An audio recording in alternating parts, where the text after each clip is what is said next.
మీ యొక్క జీవితం మారాలి, అదృష్టవంతులు అవ్వాలి, ఆరోగ్యంగా బ్రతకాలి, ఒక 120 ఇయర్స్ మినిమం హెల్దీగా బ్రతకాలి అని అనుకుంటే మీరు ఎక్కడికో వెళ్ళి ఏదో చేయాల్సిన అవసరం లేదు. మీరు ఉన్న చోట మీ శ్వాసని గమనిస్తే చాలు, మీ జీవితం మారుతుంది. ఇది నేను చెప్పేది కాదు, మన ఉపనిషత్తులు చెప్తున్నాయి, భగవద్గీత చెప్తుంది, బైబిల్ చెప్తుంది. లైఫ్లో సక్సెస్ రావట్లేదు, డిలే అవుతుంది, ఇలాంటి సిచ్యువేషన్లో నేనున్నాను ఎందుకు అని మీరు కనుక అనుకుంటే బిహైండ్ ఇదంతా జరుగుతుంది. యోగ శాస్త్రం ప్రకారం, మన వాళ్ళు చెప్పిన ఆధ్యాత్మిక సత్యాల ప్రకారం బిహైండ్ ఇదంతా జరుగుతుంది. ఇదంతా తెలుసుకున్న రోజు మీరు ఎక్కడ ఫోకస్ చేయాలో ఈ విషయాలు తెలుసుకోవడానికి హిమాలయాలకు వెళ్ళి ఎక్కడెక్కడో పెద్ద పెద్ద గురువుల దగ్గర కూర్చొని నేర్చుకునే విషయాలు ఇవన్నీ కూడా ఈ రోజు టెక్నాలజీ వల్ల మీ ముందుకు, మీ ఇంట్లోకి, మీరున్న ప్లేస్లోకి ఈ నాలెడ్జ్ వస్తుంది.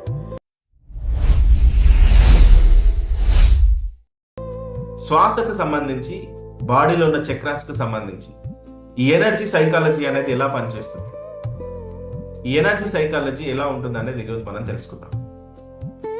యోగ సిద్ధాంతం ప్రకారం శ్వాస అనేది శక్తి చక్రాల ద్వారా ప్రవహిస్తుందండి. మన బాడీలో ఉన్నటువంటి ఏదైతే మూలాధార, స్వాదిష్టాన, మణిపూరక, అనాహత, విశుద్ధ, ఆజ్ఞ, సహస్రార చక్రాలు ఉన్నాయో ఒక్కో చక్రం ద్వారా ఈ శ్వాస అనేది ప్రయాణిస్తూ ఉంటుంది. బాడీలో మూలాధార చక్రం ఉంటుంది. ఈ మూలాధార చక్ర ద్వారా ప్రవహించే గాలి మనిషి సర్వైవ్ అవ్వడానికి యూజ్ అవుతుంది. ఫియర్ వర్సెస్ స్టెబిలిటీ, భయాన్ని పోగొడుతుంది, స్థిరత్వాన్ని పోగొడుతుంది, లేదా భయాన్ని తీసుకొస్తుంది, అస్థిరత్వాన్ని తీసుకొస్తుంది. మీరు తీసుకునే శ్వాసాన్ని బట్టి ఉంటుంది. స్వాదిష్టాన ఎమోషన్స్, క్రియేటివిటీ పెరుగుతుంది. స్వాదిష్టాన ప్లేస్లో మీ శ్వాస కనుక తక్కువగా ఉంటే క్రియేటివిటీ తగ్గిపోతుంది. మణిపూరక పవర్, కాన్ఫిడెన్స్ పెరుగుతుంది. మీ లోపల కాన్ఫిడెన్స్ లేదు అంటే ఫోకస్ ఆన్ మణిపూరక. అనాహత ప్రేమ, ఎమోషనల్ బ్యాలెన్సింగ్. విశుద్ధి ఎక్స్ప్రెషన్స్, కమ్యూనికేషన్స్ పెంచుకుంటారు. ఆజ్ఞాచక్రం ఫోకస్ అండ్ క్లారిటీ. సహస్రారం అవేర్నెస్, హయ్యర్ కాన్షియస్నెస్ ఉంటుంది. అంటే ఇవి నేరుగా ఎండోక్రిన్ గ్లాండ్ని నర్వస్ ఫ్లెక్సెస్ తో అనుసంధానం చేస్తాయని పరిశోధనలు చెప్తున్నాయి. సో ఈ చక్రాస్ నుండి వీచే గాలి ఏదైతే ఉంటుందో, ఈ గాలి, ఈ శ్వాస, మీరు తీసుకునే బ్రీత్స్ మీ జీవితాన్ని ఈ రకంగా నడిపిస్తుంది. లైఫ్లో సక్సెస్ రావట్లేదు, డిలే అవుతుంది, ఇలాంటి సిచ్యువేషన్లో నేనున్నాను ఎందుకు అని మీరు కనుక అనుకుంటే బిహైండ్ ఇదంతా జరుగుతుంది. యోగ శాస్త్రం ప్రకారం, మన వాళ్ళు చెప్పిన ఆధ్యాత్మిక సత్యాల ప్రకారం బిహైండ్ ఇదంతా జరుగుతుంది. ఇదంతా తెలుసుకున్న రోజు మీరు ఎక్కడ ఫోకస్ చేయాలో, ఏ సిచ్యువేషన్లో ఉన్నారో, ఎక్కడ ఏ పాయింట్ దగ్గర ఫోకస్ చేసి బయటికి రావాలో మీకు అర్థమవుతుంది. అందుకనే ఈ విషయాలు తెలుసుకోవాలి. ఈ విషయాలు తెలుసుకోవడానికి హిమాలయాలకు వెళ్ళి ఎక్కడెక్కడో పెద్ద పెద్ద గురువుల దగ్గర కూర్చొని నేర్చుకునే విషయాలు ఇవన్నీ కూడా ఈ రోజు టెక్నాలజీ వల్ల మీ ముందుకు, మీ ఇంట్లోకి, మీరున్న ప్లేస్లోకి ఈ నాలెడ్జ్ వస్తుంది. వస్తున్నప్పుడు ఈ నాలెడ్జ్కి వాల్యూ ఇవ్వండి. ఈ నాలెడ్జ్ని తెలుసుకోండి. తెలుసుకున్న వారు బాగుపడతారు. ప్రపంచంలో ఎంతో పెద్ద జ్ఞానం ఉంది. సింపుల్గా మీకు అర్థమయ్యేలా చెప్పాలంటే కొన్ని వేల లక్షల కోట్ల టన్నుల బంగారం ఈ భూమి మీద ఉంది. మీకు తెలుసుకోలేదు కాబట్టి, మీకు ఆ జాడ తెలియదు కాబట్టి ఆ బంగారం నీ ఇంట్లోకి రావట్లేదు. అంత మాత్రాన బంగారం లేదని కాదు కదా. ఈ భూమి మీద లక్షల కోట్ల టన్నుల గోల్డ్ ఉంది.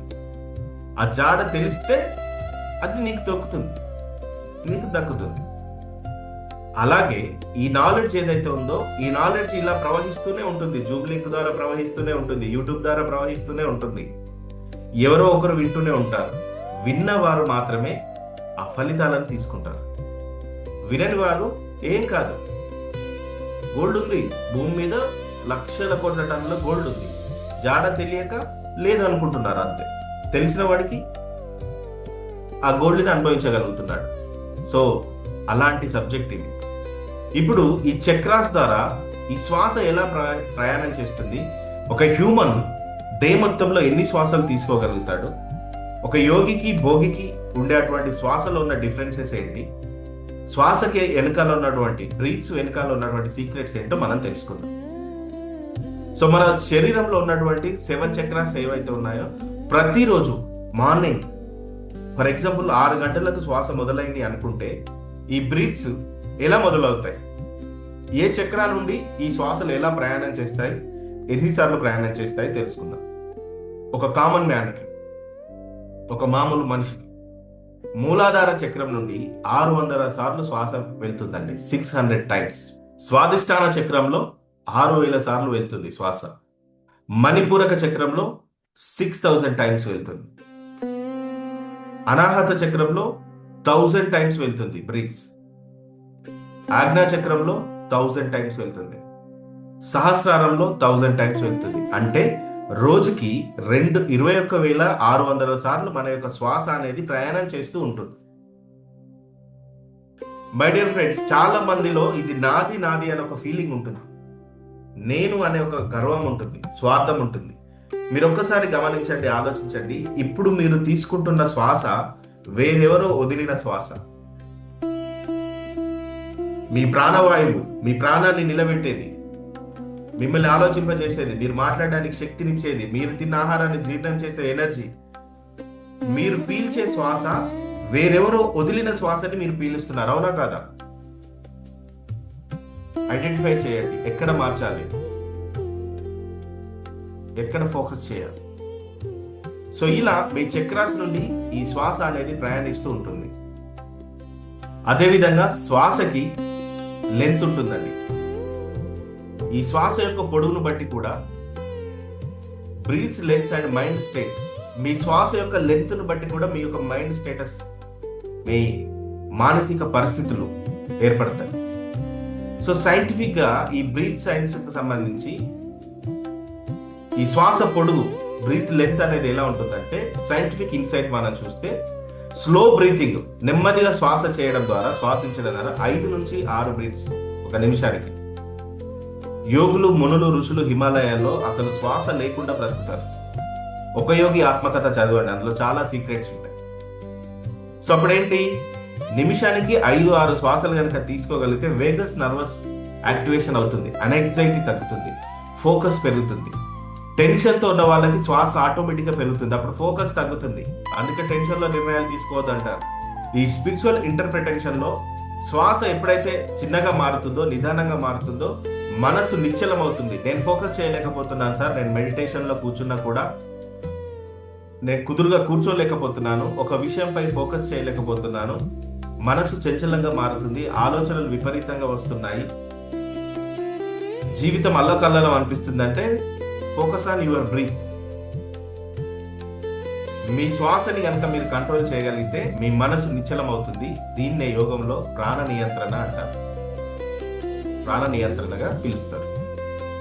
సో డియర్ ఫ్రెండ్స్, శ్వాస యొక్క లెంత్ను బట్టి, ఈ శ్వాస పొడవును బట్టి ఎలాంటి పరిస్థితులు మారుతాయి, మనిషి ఎలా మారుతాడు.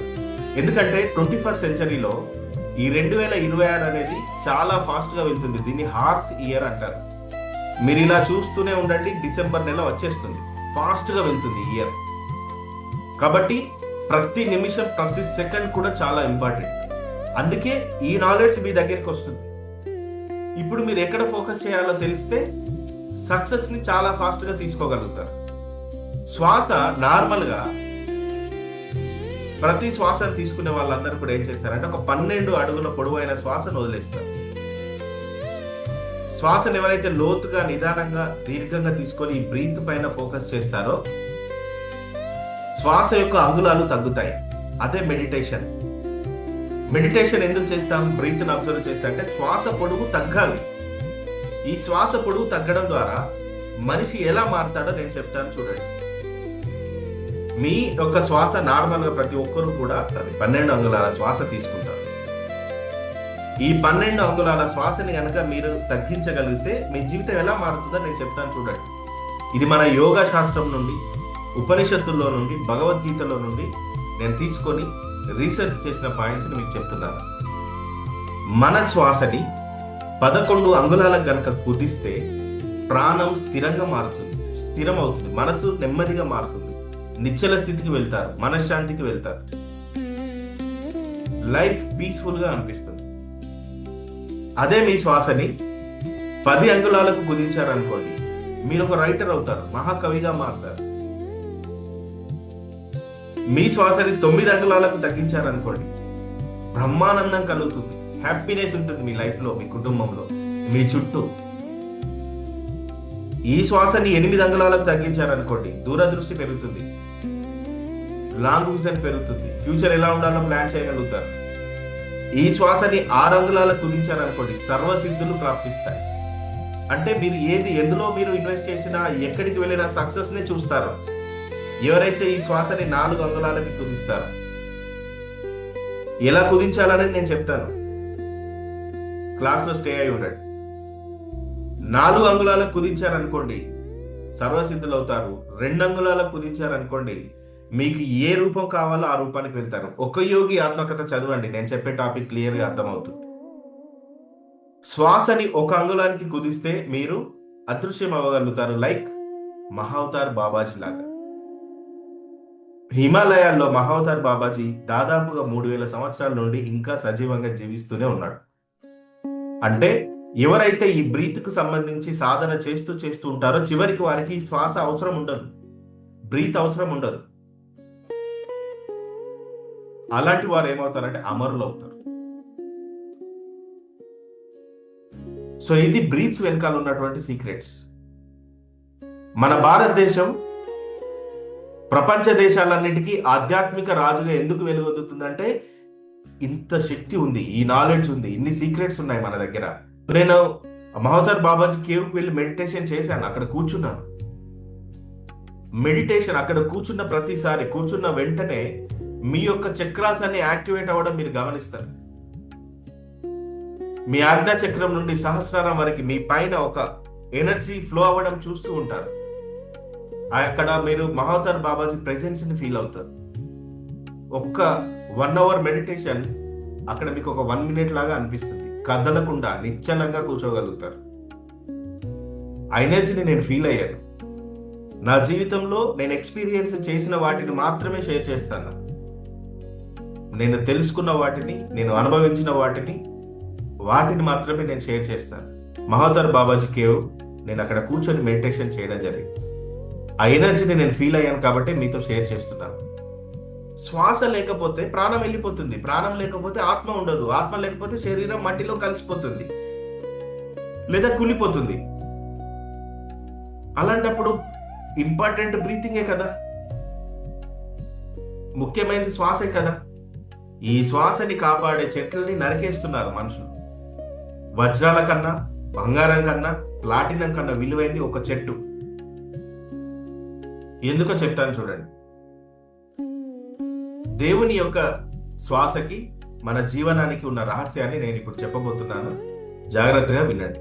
ఇది మీ జీవితంలో త్వరగా సక్సెస్ అవ్వడానికి యూజ్ అవుతుంది. సో బైబిల్ని తీసుకుందాం ఫస్ట్. బైబిల్లో బ్రీత్ని ఏమంటారంటే బిలాంగ్స్ టు గాడ్ అంటారు. ఈ శ్వాస అనేది దేవుడికి సంబంధించింది అంటారు. ఎవరైనా బైబిల్ చదివేవారు ఉంటే వారికి ఈ విషయం స్పష్టంగా తెలుస్తుంది. Genesis chapter 2nd chapter 7th వర్స్లో దేవుడు మనిషిని భూమి నుండి, దుమ్ము నుండి, మట్టి నుండి తయారు చేసి అతని యొక్క నాసిక రంధ్రాలలో జీవవాయువును ఊదాడని ఉంటుంది బైబిల్లో. అప్పుడు మనిషి జీవాత్మ అయ్యాడని చెప్తుంది బైబిల్. అంటే మనిషి శరీరం మట్టి నుండి వచ్చింది, కానీ జీవం మాత్రం దేవుని శ్వాస నుండి వచ్చింది. అంటే శ్వాస మనది కాదు, శ్వాస అనేది దేవుడి దగ్గర నుండి పొందుకున్నది అని బైబిల్ చెప్తుంది. ప్రతి శ్వాస దేవుని యొక్క ప్రజెన్స్. మీ ప్రతి ఉచ్ఛ్వాస నిశ్వాసలు భగవంతుడు మీతో ఉన్నాడని చెప్తున్నాయి. మీ శ్వాస మీతో మాట్లాడుతుంది, బట్ మీరు వినలేకపోతున్నారు అంతే. బైబిల్లో బ్రీత్ అంటే కేవలం గాలి కాదు, ఒక స్పిరిట్, దైవ చైతన్యం. మన యొక్క ఉపనిషత్స్ కనెక్షన్ కనుక చూస్తే ప్రాణమే బ్రహ్మం. ఉపనిషత్తులు ఏమని చెప్తున్నాయి? ప్రాణో బ్రహ్మ అంటున్నారు. అంటే ప్రాణమే పరమ సత్యం. ప్రాణం అంటే ఏంటి? మళ్ళీ ప్రాణము అంటే గాలి, శ్వాస, ఈ breath. This is the real secret. ఈ సీక్రెట్ తెలుసుకున్న వాళ్ళు, వాళ్ళ యొక్క జీవితం చాలా అద్భుతంగా మారుతుంది.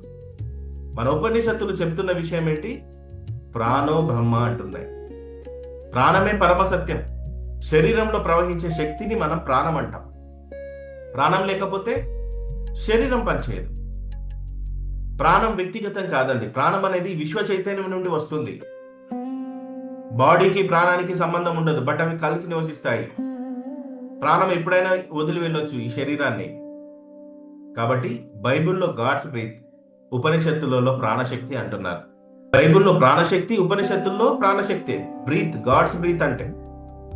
కాబట్టి ఇవి రెండు కూడా ఒకటే సత్యాన్ని సూచిస్తున్నాయి. ఇక ఫైనల్ గా భగవద్గీత కనెక్షన్ చూద్దాం.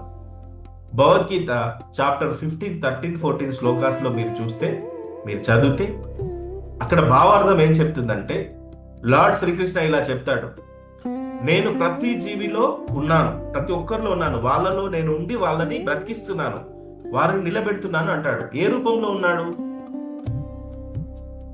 చాప్టర్ 4, 29 శ్లోకాలో మీరు చూస్తే ప్రాణయోగ గురించి భగవద్గీతలో చెప్పబడుతుంది.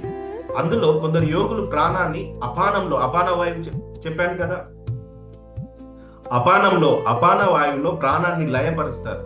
అంటే శ్వాస ద్వారా చైతన్యాన్ని తెలుసుకుంటారు. దేవుని తెలుసుకోవాలంటే అబ్జర్వ్ బ్రీత్, మీ శ్వాసల్ని గమనించాలి. భగవంతుడితో మాట్లాడాలన్నా, భగవంతుడు తెలియాలన్నా శ్రీకృష్ణుడు అదే అంటాడు, నేను ప్రతి జీవిలో ఉన్నాను. ఎలా ఉంటాడు? ప్రతి జీవిలో శ్వాస రూపంలో ఉంటాడు. మీ శ్వాసని కనుక మీరు తెలుసుకోగలిగితే, గమనించగలిగితే భగవంతుడు మీతో మాట్లాడతాడు మీ శ్వాస ద్వారా. కాబట్టి మీరు తీసుకునే శ్వాస, ఇది నా శ్వాస అనుకుంటున్నారేమో, మీరు తీసుకునే శ్వాస భగవద్గీత ప్రకారం దేవుని శక్తి మీ లోపల శ్వాసిస్తుందండి. దైవ శక్తి మీ లోపల శ్వాస రూపంలో ఉంది. కాబట్టి మీతో భగవంతుడు నిరంతరం ఉన్నాడనే భావన మీరు కలిగి ఉండాలి, మర్చిపోవద్దు. సో అందుకనే ఒక్కో ఆధ్యాత్మిక రహస్యాలు ఏం చెప్తున్నాయి చూడండి. బైబిల్, ఉపనిషత్, భగవద్గీత ఇవేం చెప్తున్నాయి? గాడ్స్ బ్రీత్ అంటున్నారు బైబిల్లో, ఉపనిషత్తులో ప్రాణం అంటున్నారు, భగవద్గీతలో దైవశక్తి అంటున్నారు. జీవం నుంచి, దేవుని నుండే వచ్చినటువంటి జీవం ఇది. ప్రాణో బ్రహ్మ అంటే కృష్ణ చైతన్యం. కృష్ణ చైతన్యం అంటే బ్రీత్ అనేది డివైన్ ప్రెసెన్స్. జీవాత్మ బైబిల్లో చెప్తున్నారు, భగవద్గీత ఉపనిషత్తుల్లో ఆత్మ అంటున్నారు. అంటే శ్వాస అనేది జీవ చైతన్యం. మీరు శ్వాస తీసుకోవడం కాదు, నేను శ్వాస తీసుకుంటున్నాను వదిలేస్తున్నాను అలా కాదు. దేవుడు మీలో తన జీవాన్ని కొనసాగిస్తున్నాడు. మీ ప్రాణం నిలబడుతుందంటే దానికి కారణం గాడ్. ఈ విశ్వ చైతన్యం మీలో ప్రవహిస్తుంది అని అర్థం. కాబట్టి ఈ బ్రీత్ ని ఎలా కంట్రోల్ చేసుకోవాలి? మరి ఎలా నేను ఈ వాయువుని, ఈ బ్రీత్ ని, ఈ శ్వాసని నేను ఎలా కంట్రోల్ చేసుకోవాలి? ఈ సీక్రెట్ మీకు ఇప్పుడు చెప్తాను చూడండి. ఈ ప్రాక్టీస్ ఎలా చేయాలో చెప్తాను చూడండి.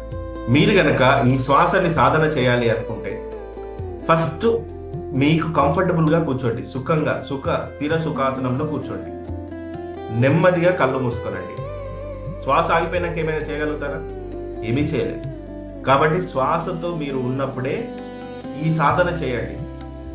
స్థిర సుఖాసనంలో కూర్చోండి. నెమ్మదిగా కళ్ళు మూయండి. మీ నాసిక రంధ్రాల నుండి గాలి లోపలికి వెళ్ళడం, బయటికి రావడం ఏమైతుందో దాన్ని గమనిస్తూ కూర్చోండి. అంతే. ఏ మంత్రం చేయొద్దు, ఏ జపం చేయొద్దు. కదలకుండా కూర్చొని మీ మనసు పెట్టే పరుగు ఏమైతుందో దానిని పట్టించుకోకుండా ఒక 21 days, 40 days మీరు ప్రాక్టీస్ చేస్తుంటే క్రమక్రమంగా మీ మనసు యొక్క పరుగు తగ్గుతుంది. అప్పుడు మీ బ్రహ్మరంధ్రం ద్వారా అనంతమయ విశ్వమయ ప్రాణశక్తి దొరుకుతుంది. ఇక్కడ ఉంటుంది బ్రహ్మరంధ్రం. ఈ విశ్వమయ ప్రాణశక్తి దొరుకుతుంది ఈ సాధన చేయడం ద్వారా. మీ ఏజ్ ఎంత? అన్ని నిమిషాలు చేయండి రోజు. మీకు ఎన్ని సంవత్సరాల వయసు ఉందో అన్ని నిమిషాలు ఈ ప్రాక్టీస్ చేయండి. మీ జీవితం ఇలా టర్న్ అవ్వడం చూస్తారు, మారడం చూస్తారు. This is the secret. ఈ సీక్రెట్ తెలియక ఎక్కడెక్కడో మీ డబ్బులు వెచ్చించి సక్సెస్ కోసం వెంపర్లాడుతూ ఉంటారు. చేయాల్సింది చేయరు. ఇది చేసి చూడండి, ఇది ప్రయత్నించి చూడండి, సక్సెస్ ఎలా వస్తుందో చూడండి. సో ఇంత శక్తివంతమైన శ్వాసకి, ఈ శ్వాసకి ఇంత సంబంధం ఉన్నప్పుడు, ఇంత ఎనర్జీ ఉన్నప్పుడు సాధన చేయాలి కదా. ఈ సాధన చేయాలంటే మీరే హిమాలయాలకు, అరణ్యాలకు, గుహలకు వెళ్ళి చేయాల్సిన అవసరం లేదు. మీరు ఎక్కడ నివసిస్తున్నారు, ఎక్కడున్నారు, అక్కడే కూర్చొని మెడిటేషన్ చేయండి. మీ పనులు మానుకోవాల్సిన అవసరం లేదు. మీరు రీల్ చూసే సమయాన్ని, యూట్యూబ్ చూసే సమయాన్ని, మీరు ఇంకెక్కడో వేస్ట్ చేసే సమయాన్ని మెడిటేషన్కి మార్చండి. మీ ఖాళీగా ఉన్న సమయాన్ని సాధనకు అనుకూలంగా మార్చుకోండి. 5 years బేబీ నుండి 5 years నుండి ముసలి వాళ్ళ వరకు ఎవరైనా చేయొచ్చు ఈ బ్రీత్ సాధన. ఇలా మీరు సాధన చేస్తే 21,600 శ్వాసల్ని ఒక కామన్ మ్యాన్ తీసుకోవాలి. కానీ ఈ యుగాలు పెరుగుతున్న కొద్దీ సగటున మనిషి రోజుకు 20,000 నుండి 22,000 శ్వాసలు తీసుకుంటాడు. మెడికల్ ఎస్టిమేట్ కూడా ఏం చెప్తుంది, యోగ శాస్త్రం కూడా ఏమంటుంది, కాస్మిక్ సైకిల్తో అనుసంధానం చేస్తుంది. అంటే ఈ యూనివర్స్ యొక్క ఎనర్జీతో సృష్టి, అదేవిధంగా మన బాడీలో ఉన్న చక్రాస్, ఇవి రెండింటిని కనుక మనం అర్థం చేసుకుంటే శ్వాసని కంట్రోల్ చేయొచ్చు. ఎందుకంటే మై డియర్ ఫ్రెండ్స్, ఈ మానవ జన్మ అనేది అంత ఈజీగా వచ్చింది కాదు. 84 లక్షల జన్మల తర్వాత లభ్యమైనటువంటి ఈ మానవ జీవితాన్ని వృధా చేయకండి, టైం వేస్ట్ చేయకండి. వివేకవంతులు ఎవరైతే ఇప్పుడు ఈ క్లాసెస్ వింటున్నారో, వివేకవంతులు ఈ క్లాసుని సద్వినియోగపరచుకోగలుగుతారు. కాబట్టి మీ శ్వాసని ఈ రోజు నుండి ఫోకస్ చేయండి. Thank you very much. మన యూట్యూబ్ అరుణ్ గిక్స్ ఛానల్ అని మీరు కొడితే అందులో కలియుగానికి సంబంధించి, కలియుగం అంటే ఏదో నాశనం చేసేది, కలియుగం అంటే అన్ని కష్టాలే ఉంటాయి, కలియుగం అంటే సక్సెస్ అవ్వలేము, కలియుగం అంటే దైవానికి విరుద్ధమైన యుగం అని అనుకుంటారు చాలా మంది. కలియుగానికి సంబంధించి మన యూట్యూబ్ ఛానల్లో ఒక వీడియో ఉంది. కలియుగంలో మీ పర్సెప్షన్ ని మారుస్తుంది. ఈ యుగంలో దైవ చైతన్యాన్ని పెంచుకోవాలి అంటే focus on your breaths. Meditation చేయడం, ఈ మెడిటేషన్ చేయడం ద్వారా మీ చక్రాస్ లో నుండి వీచే గాలి, బ్రీత్ ఏదైతుందో మీ జీవితాన్ని మారుస్తుంది. మీ శ్వాసల యొక్క పొడుగుని మీరు తగ్గించడం ద్వారా మీ పర్సెప్షన్, మీ లక్ కుదురుతుంది. అదృష్టం అనేది వస్తుంది. అదృష్టం అంటే ఏంటి? దృష్ట అంటే కనిపించేది, ఆ అంటే కనిపించేది. కంటికి కనిపించని అటువంటి దాన్ని అదృష్టం అంటారు. ఆ కంటికి కనిపించేది శ్వాస. ఈ శ్వాస అదృష్టం అంటే. అదృష్టవంతులు ఎలా అవుతారంటే, మీరు ఈ శ్వాసని కంట్రోల్ చేయగలిగి ఈ బ్రీత్స్ ని కనుక మీరు ఆపుకోగలిగితే అదే మీ అదృష్టం. మనిషి వయసుని తీసుకొచ్చుకోడు, ఆయుష్ని ఎలా తీసుకొచ్చుకుంటాడంటే శ్వాసల యొక్క కౌంట్ రూపంలో తీసుకొచ్చుకుంటాడు.